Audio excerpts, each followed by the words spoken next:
Pemirsa, Anda masih menyaksikan Breaking News bersama saya Stefani Patricia. Pemirsa, sidang pemeriksaan saksi untuk terdakwa Bribka RR dan Kuat Ma'ruf saat ini telah dimulai.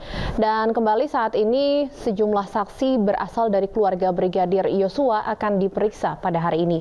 Masih bergabung bersama kami mantan Hakim Agung Profesor Gayus Lumbuun. Saya sapa kembali Profesor Gayus. Saya ingin melanjutkan pembahasan yang tadi sempat Anda diskusikan dengan rekan saya terkait hak untuk melaporkan kejahatan Bribka RR dan Kuat Ma'ruf.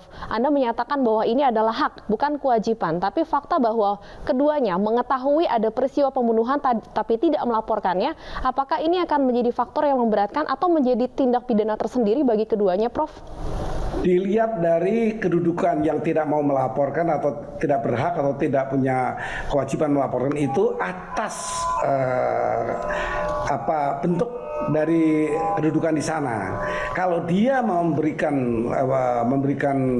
bantuan atau sarana atau apa saja nanti terungkap di pemeriksaan saksi, baru dia bisa dikenakan pasal 56 kalau menurut saya, karena dia jelas tidak bersama-sama, dia menolak untuk melakukan perintah untuk menembak. Artinya dia tidak mau secara bersama-sama memberikan perintah itu.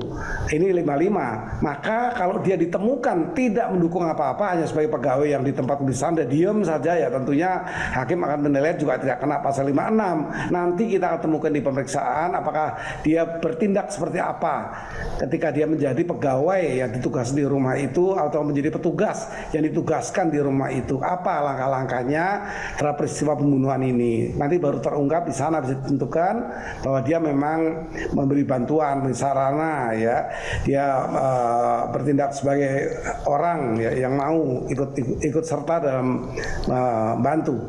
Itu nanti akan dikenakan ancaman hukumannya tidak seberat 55 karena dia hanya dikenakan sebesar apa yang dijatuhkan pidana kepada terdakwa utama dipotong sepertiga. Kalau 10 tahun, kalau ancaman hukumnya cuma di bawah seumur hidup, maka dia dikenakan 10 tahun pidana. Itu saja. Artinya cukup berat tapi tidak seberat kalau di pasal 55. Ya, artinya sangat besar kemungkinan vonis bagi terdakwa ini akan berbeda-beda, Prof. Tentu akan berbeda. Nah, nanti kita lihat bahwa yang menyiapkan pisau itu kan persiapan, itu perencanaan, merencanakan melakukan tindakan pembunuhan, apakah berencana apa tidak. Kalau sekedar itu tidak terjadi, pisau nggak digunakan, itu diatur di pasal yang mengatur percobaan melakukan kejahatan, tapi tidak berlangsung karena apa? Adanya pihak lain yang mencegah atau dari dirinya. Kalau dari diri saja yang dipotong sepertiga itu, kalau dari dirinya. Tapi kalau dari pihak luar, orang yang melarang atau orang yang menjadikan tidak jadi perbuatan itu sudah sempurna, sudah terjadi seperti dia melakukan, dan dia mempersiapkan pisau.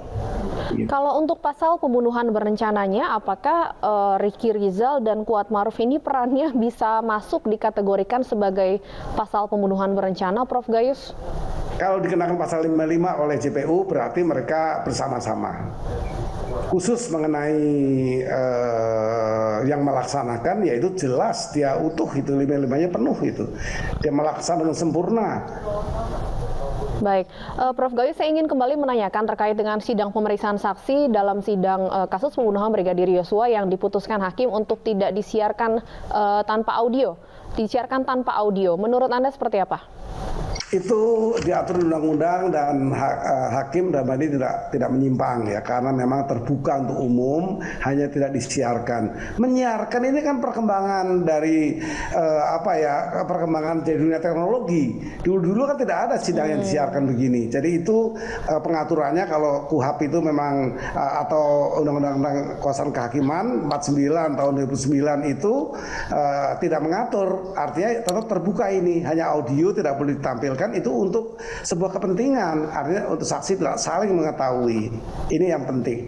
Saya juga perlu menyampaikan bahwa pemeriksaan saksi secara bersama-sama itu hal yang juga agak sedikit menyimpang, kan saksi harus dipisahkan. Kemudian konfrontasi, mengkonfrontir saksi itu tidak dikenal itu di hukum acara baik KUHP maupun HIR. Yang ada adalah saksi dengan terdakwa di cross check sehingga hakim menanyakan apa betul begitu betul terdakwa yang ada juga di situ. Nah ini, tetapi saya memaklumi karena untuk mengejar keadaan yang betul-betul terjadi yang secara material tidak formal, hakim menggunakan pendekatan persidangan yang tidak hanya formal tapi lebih kepada substansial. Hakim memilih persidangan yang sifatnya substansial, yang substansi penting untuk keadilan. Yang material itu dilakukan. Jadi hakim juga tidak salah menurut pandangan saya, walaupun mengabaikan kelaziman untuk tidak mengkonfrontir antar saksi. Dan saya tidak tahu apakah juga hakim mungkin tidak mengkonfrontir dan hakim juga menggabungkan dalam satu acara yang ketentuannya saksi dipisahkan. Satu persatu bunyi undang-undangnya.